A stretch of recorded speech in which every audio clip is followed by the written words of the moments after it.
మరి ఈ కూటమి ప్రభుత్వం వచ్చిన తర్వాత అప్పులు పాలు చేస్తున్నారు, రాష్ట్రాన్ని అధోగతి పాలు చేస్తుంది, అన్ని అంకెలు గాడి తప్పితే ఏం లేదు, అబద్ధాలు చెప్పాడు అసెంబ్లీలో అని చెప్పి మాట్లాడుతాం. దాన్ని ఎలా చూడొచ్చు? నిజంగానే ఈ గవర్నమెంట్ వచ్చిన తర్వాత బడ్జెట్ కేటాయింపులు అన్ని నోటి మాటలేనంటారా, లేకపోతే వాస్తవ రూపం? కూటమి ప్రభుత్వం వచ్చిన తర్వాత అబద్ధాలు చెప్తే అసెంబ్లీకి వెళ్ళి దాన్ని నిగ్గు తేల్చండి, అసెంబ్లీలో తేల్చండి.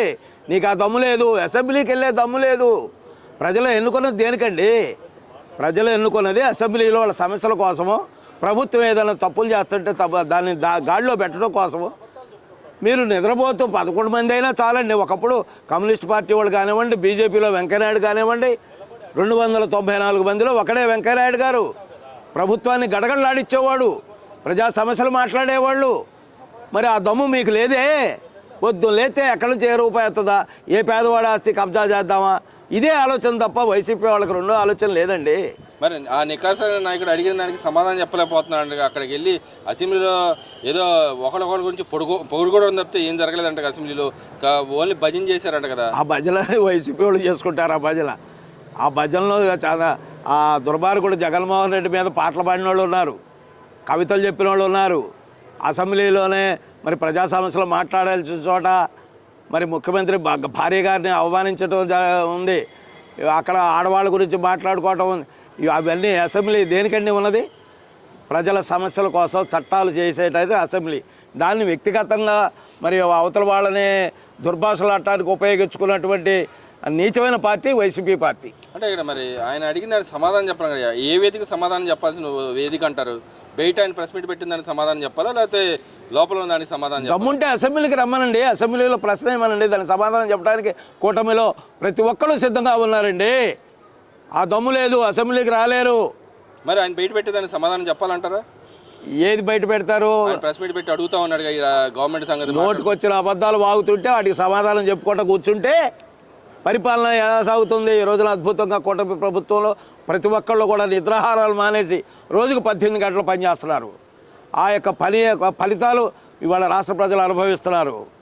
మరి ఆయన ఆ రోజున 13,000 రూపాయలు రైతులకి కేంద్రం సహాయంతో ఇస్తే, మరి ఈ రోజున కేంద్రం 6,000 ఇస్తే 14,000 రూపాయలు రాష్ట్ర గవర్నమెంట్ ఇచ్చి ఈ రోజునే ఆ కార్యక్రమం కూడా ఉంది. సూరంపల్లిలో మరి సంవత్సరానికి 20,000 రూపాయలు రైతులకి జమ చేసేది ఆఖరి విడత కార్యక్రమం ఈ రోజు జరుగుతుంది. మరి మీరు ఆ మాట అంటున్నారు కానీ ఆయన చెప్తా ఉన్నాడు, వాళ్ళ కొడుకుని బాబుని అటుపక్క పవన్ కళ్యాణ్ ముగ్గురిని ఒకళ్ళు జాకీలు ఎత్తుకోవాల్సిన పరిస్థితులు వాళ్ళ పార్టీ ఉందని చెప్పి అంటున్నారు. నిజంగానే ఏ పార్టీ జాకీలు ఎత్తుకోవాల్సిన పరిస్థితులు ఉందంటారు? మీరు వైసీపీ నుంచి వచ్చేసారని చెప్తున్నారు, గతంలో వైసీపీ పార్టీ పనిచేస్తున్నారు.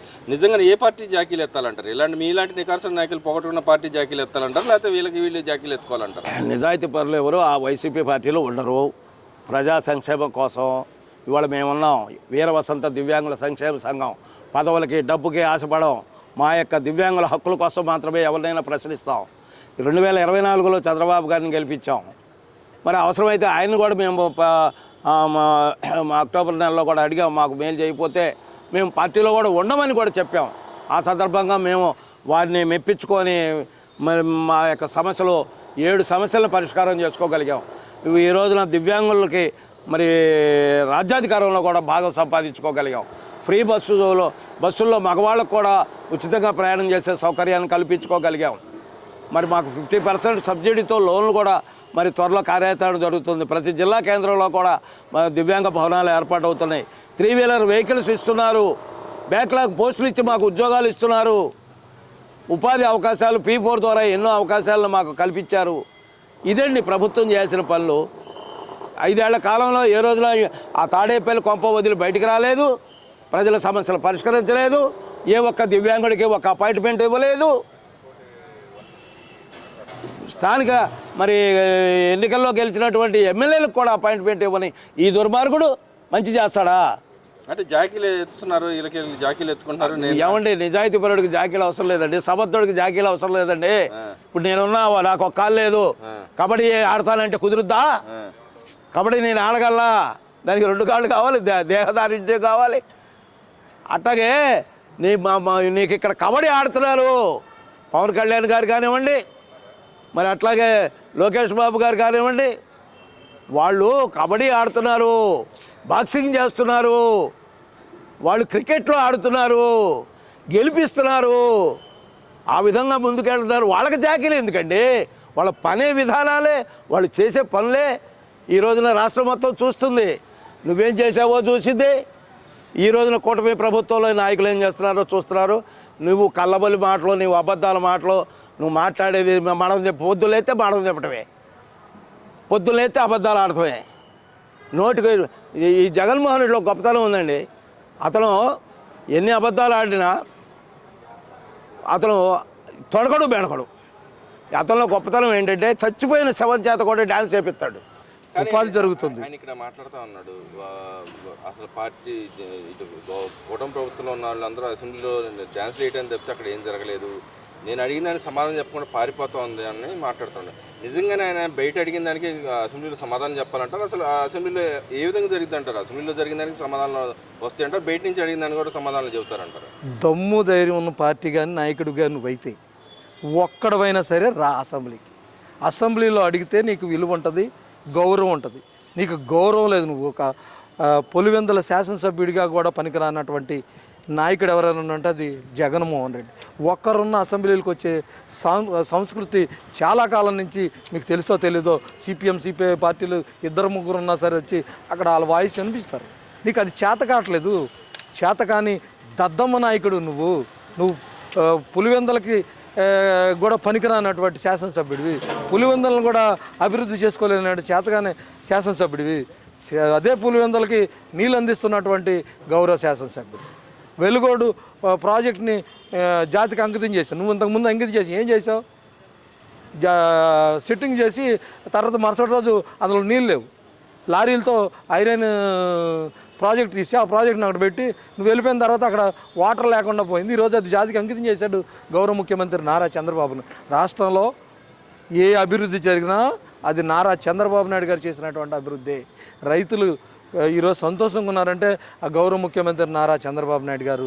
ఈరోజు పూర్తి కాబోతుంది. రాష్ట్ర వ్యాప్తంగా కూడా రాయలసీమ కూడా నీళ్ళు అందిస్తున్నారు.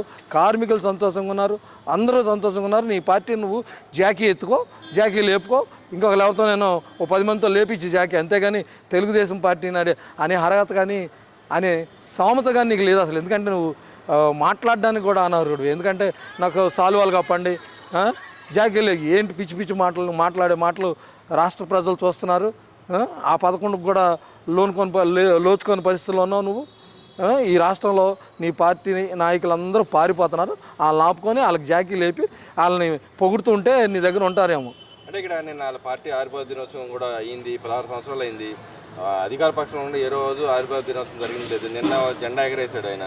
దాన్ని ఎలా చూడుతుంటారు? ఆయన ఇంకో మాట కూడా మాట్లాడుతున్నాడు, నా పార్టీ పుట్టి 16 సంవత్సరాలు అయింది, ప్రజల విశ్వాసాన్ని మాట తిప్పని మడమ తిప్పని పార్టీ మాది అని చెప్పి మాట్లాడుతూ ఉన్నాడు. దాన్ని ఎలా చూడుతాడు? నిజంగానే ఆయన వెంబడి ఉన్న కార్యకర్తలు అందరూ నిజంగానే ఆయన వెనకాల మొన్న ఎలక్షన్లో ఉన్నారంటారు.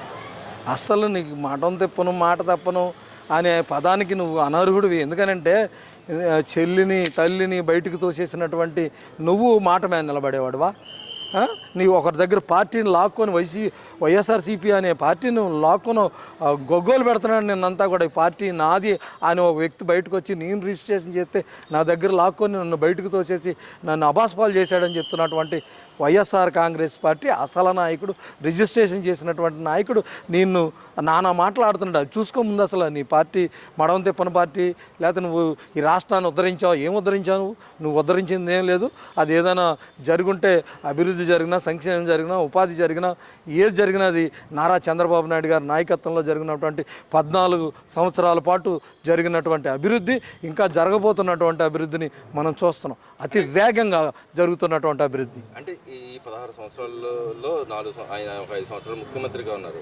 ఆయన పార్టీ అసలు ప్రజలకు ఏం మేలు చేసిందంటారు? నిజంగా ప్రజలకు మేలు జరిగిందంటారు గత 5 ఏళ్లలో కానీ, అంతకుముందు పార్టీ పుట్టినప్పటి కానీ ఆయన మరి గతంలో ముఖ్యమంత్రి స్థాయిలో ఉన్న వ్యక్తి రాష్ట్రానికి ఏం నిధులు తెచ్చారంట? ఒక్క పని కూడా చేయలేకపోయారు. పబ్జీ గేమ్ ఆడుకోవడానికి తప్పితే నువ్వు ముఖ్యమంత్రిగా ఉన్నంతకాలం పబ్జీ గేమ్ ఆడుకున్నావు. నీ ఇంటి చుట్టూ ఐరన్ మెస్ కట్టుకున్నావు. నువ్వు ఉన్నటువంటి ఎక్కడికైనా పెళ్ళిళ్ళకి వాటికి వెళ్ళడానికి పనికొచ్చావు తప్పితే నువ్వు ఏ రోజు కూడా ముఖ్యమంత్రికి కానీ ప్రజల్లోకి వచ్చి నువ్వు పనిచేసినటువంటి ప్రజల్లోకి వెళ్ళాల్సిన అవసరం ఉంది, ప్రజల్లో ఉండాల్సిన. నారా చంద్రబాబు నాయుడు గారు ప్రజల్లో ఉన్నాడు. నువ్వు ఏ రోజు కూడా 5 సంవత్సరాలు ముఖ్యమంత్రిగా ఉండగా ఒక్కరోజు కూడా నువ్వు ప్రజల్లో లేవు. పార్కెట్లు కట్టుకొని అటు ఇటు టార్బాల్ కట్టుకొని నువ్వు వెళ్ళేవాడివి, లేకపోతే పెళ్ళికి వచ్చేవాడు, లేకపోతే ప్యాలెస్లో కూర్చుండేవాడు, లేకపోతే పబ్జీ ఆడుకునేవాడు తప్పితే నువ్వు ఎప్పుడు పరిపాలన చేయలేదు, ప్రజల్లోకి వచ్చి కార్యక్రమాలు చేయలేదు, ప్రజల్లో తిరిగిలేవు. ఈరోజు ప్రజల్లో వస్తాడు నారా చంద్రబాబు నాయుడు. పేద ప్రజలు ఎక్కడున్నారో అక్కడ ఎతికి మరి P4ని అమలు చేసే విధంగా బాగా పేద కుటుంబాల దగ్గరికి వెళ్ళి వాళ్ళ పేద కుటుంబాలు ఏ విధంగా ఉన్నారు, వాళ్ళ భవిష్యత్తు ఏంటి, వాళ్ళ పరిస్థితి ఏంటి, వాళ్ళ ఆదాయం ఏంటి, ఆ ఆదాయం లేనటువంటి పరిస్థితుల్లో వాళ్ళని ఎలా పైకి తీసుకురావాలి, రాష్ట్రంలో ఉన్న పేద బడుగు వర్గాలని పైకి తీసుకురావడం కోసం నిరంతరం కష్టపడుతున్నటువంటి నారా చంద్రబాబు నాయుడు గారు 25 సంవత్సరాల యువకుడిలాగా 75 సంవత్సరాల నాయకుడు ఎవరైనా ఉన్నారంటే ఈ రాష్ట్రంలో కానీ దేశంలో కానీ గౌరవ ముఖ్యమంత్రి నారా చంద్రబాబు నాయుడు గారు తప్ప ఎవరు కాదు. ఆయన అంటూ ఉన్నాడు అసలు పని చేయట్లేదు, ఈ గవర్నమెంట్ పని చేయట్లేదు, అప్పుల పాలు చేసేస్తుంది, రాష్ట్రం అంతా అప్పుల పాలు అయింది, బ్రట్టుపట్టిపోయింది, ఆయన పేద ప్రజలందరూ చేదరించుకుంటారు, ఆయన అసలు చూడటానికి మొహం చూడటానికి ఇబ్బంది పడుతున్నారని చెప్పి మాట్లాడుతూ ఉన్నాడు. జగన్మోహన్ రెడ్డి అన్న అతనికి కళ్ళు లేని కబోజీ అండి. ఆయన కళ్ళు లేని కబోజీ. వరదలు వస్తే వరదల్లో మోకాళ్ళతో నీళ్ళు దిగాడు, బుల్డోజర్ల మీద తిరిగాడు. ఈరోజు P4 అనే కార్యక్రమం తీసుకొని పేద ప్రజల ఇంటికి వెళ్ళి వారికి ఇవ్వాల్సినటువంటి కార్యక్రమాలు ఏవైతే ఉన్నాయో P4లో ఇవ్వాలనుకునే కార్యక్రమం, ఒక ఆటో డ్రైవర్ దగ్గరికి వెళ్ళి నీ కష్టమేంటి, ఒక బార్బర్ దగ్గరికి వెళ్ళి నీ కష్టమేంటి, ఒక రజక కుటుంబం దగ్గరికి వెళ్ళి రజక సోదరుడికి కావాల్సిన ఏర్పాట్లు ఏంటి. ఈరోజు 1వ తారీఖు బాగా పేద కుటుంబాలని ఎంచుకొని ఆ కుటుంబాలకు వెళ్ళి వాళ్ళకి పెన్షన్ ఇచ్చి వాళ్ళ ఆర్థిక పరిస్థితిని కనుక్కొని వాళ్ళకి ఆర్థికంగా సాయం చేస్తూ ఈ రాష్ట్రాన్ని ముందుకు తీసుకెళ్తున్నటువంటి వ్యక్తి గౌరవ ముఖ్యమంత్రి నారా చంద్రబాబు నాయుడు గారి పని చేయలేదు. అందుకే నేను అన్నది కళ్ళు లేని కబోజు జగన్మోహన్ రెడ్డి.